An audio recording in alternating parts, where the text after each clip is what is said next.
Hello, my name is Beck and welcome to my favourite books of 2021 video. I'm very surprised that I actually have any favourite books of this year because my reading year was so abysmal that I'm really shocked that I read any 5 stars, but I actually have a small list here, so let's get into them. This is the qualm of living between two houses because a lot of my books are at home and then a bunch of them are at my partner's, and I move them intermittently depending on what videos I'm filming, and I didn't pre-plan this one. So I have the first book on this list at home, so I'm going to have to put a picture in, and it's Red, White and Royal Blue by Casey McQuiston. And I read this in February and adored it, so I really peaked at the start of the year. This follows two characters, Alex and Henry, and it is a story told from the fictitious US Congress as well as the royal family. And so Alex and Henry, Alex is the son of the congresswoman who is running for presidency, and Henry is the son of the royal family, and naturally they move in similar circles. And so at a party, a few things come to a head of Alex disliking Henry,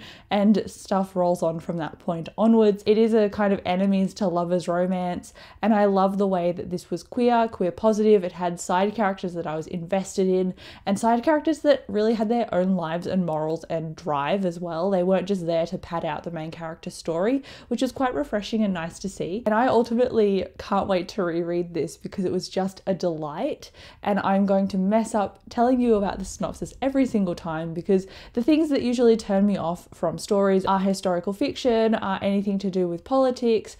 And honestly, if I could love this book, anybody could, because it is so convincingly told in the voices of the main characters that it's just really gripping. And I finished it immediately and I was blazing through it. So it's a book that you could absolutely pick up for a readathon if you really wanted to. It's perfect for summer and I loved it, and I'm definitely going to reread it. I love Alex and Henry so much. They make my heart so happy, and I often don't read contemporary, so it's probably a surprise to see a contemporary book that hit 5 stars on this list first. But I have another contemporary on the end of this list, and I'm just generally quite surprised that I've got contemporary books to talk about because predominantly I'm a fantasy and sci-fi reader, so it's really nice to actually nod my head towards contemporary, queer contemporary too, by a queer author that I'm definitely going to pick up the new releases from in the future. It's just nice to have them on my list. So I'm going to now move into my other favorites, and the next one is Changes by Jim Butcher, and that is an urban fantasy series set in the Dresden Files universe. Obviously it follows Harry Dresden. It's book number 11, I think, and naturally I've got a spoiler-free and a spoiler review for it, as well as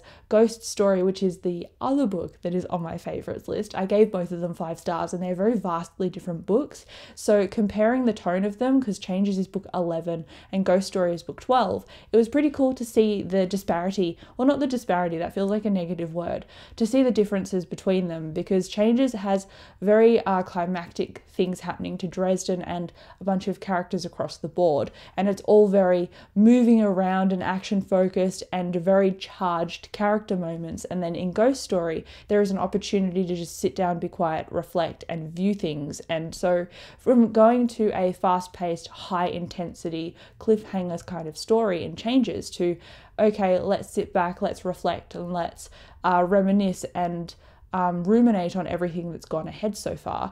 It was an interesting way to look at the stories, and it was a very massive change of pace, which I really enjoyed. And I was reflecting on Ghost Story and I thought maybe I should give it 4 or 4.5 stars. And then after I sat on it for a few days, I was like, I'm loving this book more every day I think about it, so I had to up that rating. So it's a very different 5 stars. With Changes, I was rushing downstairs because I knew my partner was reading Ghost Story, and I was like, this is a massive cliffhanger, I need to read the next book, when are you finished with it? And so when I finished Ghost Story, I was like, that was a really good book. I think I need to think about this for a while. I really enjoyed that. So the fact that both of those ended up being 5 stars is just generally quite interesting to me because they made me feel very different things, but they were in the same series and they were books following on from each other with very different tones. So it's cool to see what my reactions to the books I'm reading are when I look at them like that. If you have any interest in Dresden content, like I said, I've got them linked in a playlist with spoiler-free and spoiler reviews all in one. So if you want Dresden stuff, I'll link my playlist below. video. But let me get into the other books that I actually had 5-star ratings for. The next book that is a 5 stars was a reread for me, and I'm really happy that it stayed at a 5-star rating. It is Skyward by Brandon Sanderson, and this is a young adult sci-fi. This is a reread for me because I wanted to reread them in time for Cytonic to be released in November at the end of the month, but then I also knew that there were novellas coming out for this series as well, and they take place after Starsight. So it is Skyward, Starsight, Sunreach, Redawn, Cytonic, and then the next novella after that, which I can't fathom the name of right now because I've put myself on the spot to try and get all the names right, and it's clearly not working. But they say in their book title that Sunreach is Skyward 2.1, and then Redawn is Skyward Flight 2.2. So don't read them before this because you'll get massively spoiled of what Starsight ends on. Anyway, this is a book that I loved, and I reread Starsight as well. I'm now up to date with the novellas too, so I'll link all of that stuff down below if you're interested in that as well.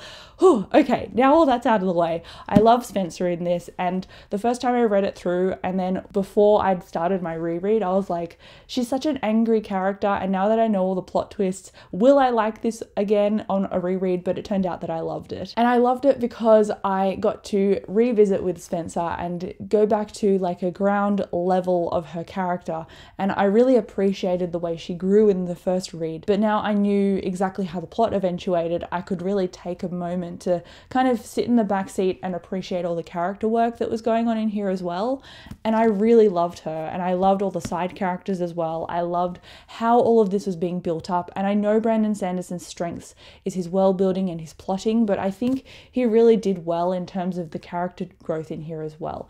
And not to say that the characters in his other books are subpar. I do like all of his characters, and I can connect with them in varying ways, and I can see their growth and their standpoint. So he has gotten a lot better with character, but some of his older work I struggle a bit because they seem like kind of caricatures or cutouts.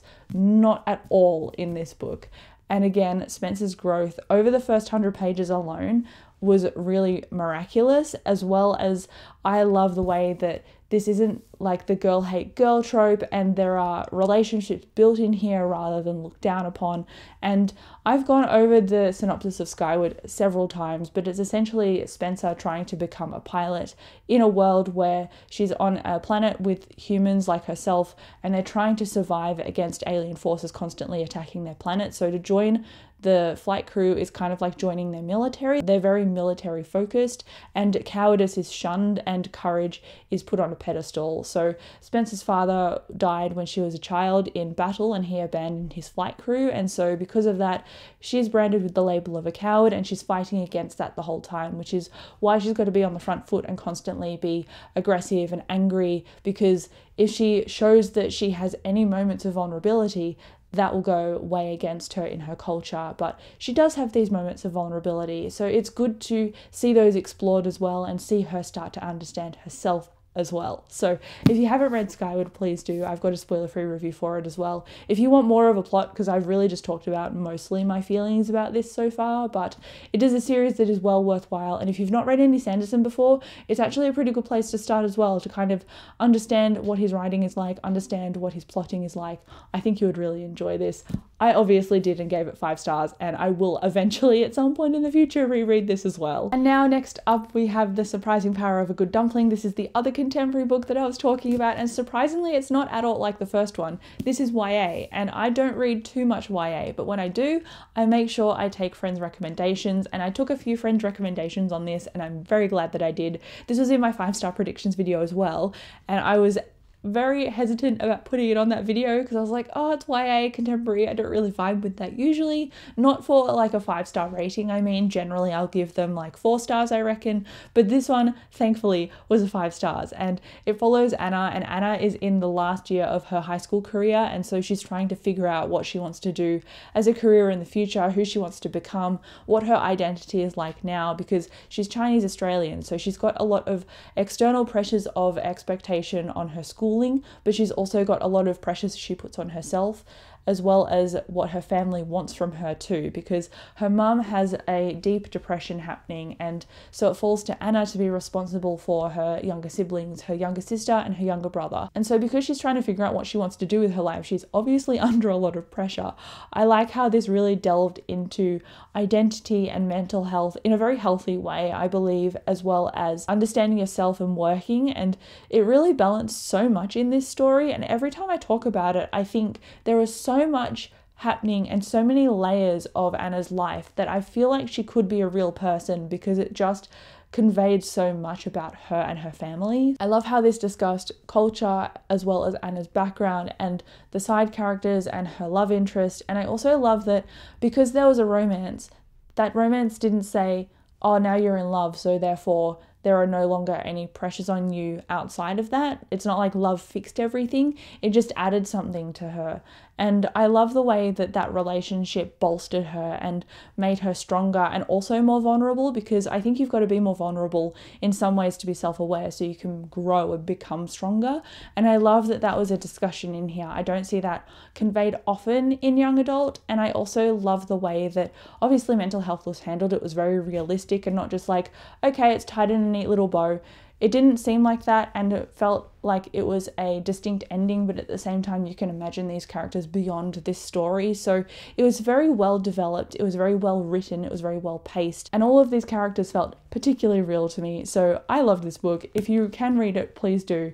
But that concludes all of my 5-star books, and I do have one honorable mention that I would like to talk about, and that is Blood of Elves by Andrzej Sapkowski. This is the first full-length Witcher book, and I've read the first 2 books in this series, but they're novella collection, so this is technically the first full-length novel, like I said. This follows Geralt, and obviously there's been a lot of press about the Netflix show about season 1 and 2 because season 2 is coming out in December. I've got a spoiler-free review for this.